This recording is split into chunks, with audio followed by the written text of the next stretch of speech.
क्या तुम्हें लगता है भगवान के मंदिर में भूत हो सकता है?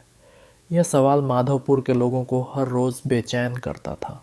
गांव के बाहर जंगल में स्थित वह प्राचीन मंदिर, जो कभी श्रद्धालुओं से भरा रहता था, अब वीरान पड़ा था।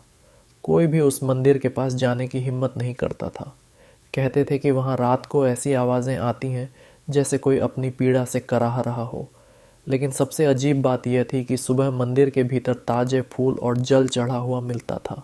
गांव वालों के मुताबिक मंदिर का इतिहास भी बड़ा विचित्र था। सैकड़ों साल पहले यहाँ एक राजा और रानी ने देवी के लिए यह मंदिर बनवाया था। रानी देवी की अनन्य भक्त थीं, लेकिन राजा अपनी क्रूरता के लिए कुख्यात था।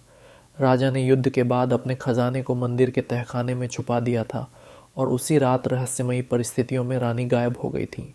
गांव के रहने वाले गोपाल, जो गांव के फेमस निकम्मे कहे जाते थे, ने एक दिन घोषणा कर दी, मैं इस भूतिया मंदिर का रहस्य सुलझा कर ही दम लूंगा। आखिर भूत भी इंसान होते हैं, थोड़ी बात करेंगे तो सब ठीक हो जाएगा। लोगों ने पहले तो खूब मजाक उड़ाया, लेकिन गोपाल ने ठान लिया था। गोपाल के साथ उसके दोस्त रघु और बिरजू भी निकल पड़े। वे तीनों रात के समय लालटेन लेकर मंदिर की ओर रवाना हुए। जैसे ही वे मंदिर के दरवाजे पर पहुंचे, हवा तेज चलने लगी। रघु ने डरते हुए कहा, भाई, मेरी तो हालत पतली हो रही है, क्या वापस चले?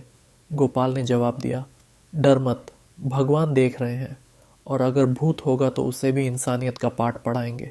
मंदिर के अंदर घुसते ही उन्होंने देखा कि मूर्तियां टूटी हुई थीं और दीवारों पर खून के निशान थे। तभी एक आवाज़ गूंजी, कौन है जो मेरे घर में आया है? तीनों के होश उड़ गए। लेकिन गोपाल, जो अपने फुल कॉन्फिडेंस में था, बोला, हम भक्त हैं। और आप कौन हैं? अगर आप भगवान हैं तो बताइए, और अगर भूत हैं तो खुदा हाफिज। तभी अचानक एक महिला की छाया प्रकट हुई। उसने कहा, मैं इस मंदिर की रानी हूँ। मुझे मेरे ही पति ने धोखा दिया। मैं आज भी इस मंदिर में कैद हूँ, क्योंकि मेरा आत्मा मेरे इंसाफ की प्रतीक्षा कर रही है। रघु डर कर बोला, तो आप भूत हैं? मतलब हम मरे कि नहीं? रानी हंसकर बोली, भूत का मतलब सिर्फ डर नहीं, इंसाफ भी है। गोपाल ने साहस करते हुए पूछा, आपकी आत्मा को शांति कैसे मिलेगी? रानी ने बताया कि राजा ने अपने खजाने के लिए कई निर्दोष लोगों की बलि दी थी। जब तक उन बलिदानों की आत्माओं को शांति नहीं मिलेगी, तब तक यह मंदिर शापित रहेगा। गोपाल ने गांव लौटकर पुजारी और बुजुर्गों को यह सब बताया। गांव वालों ने पहली बार गोपाल को गंभीरता से लिया।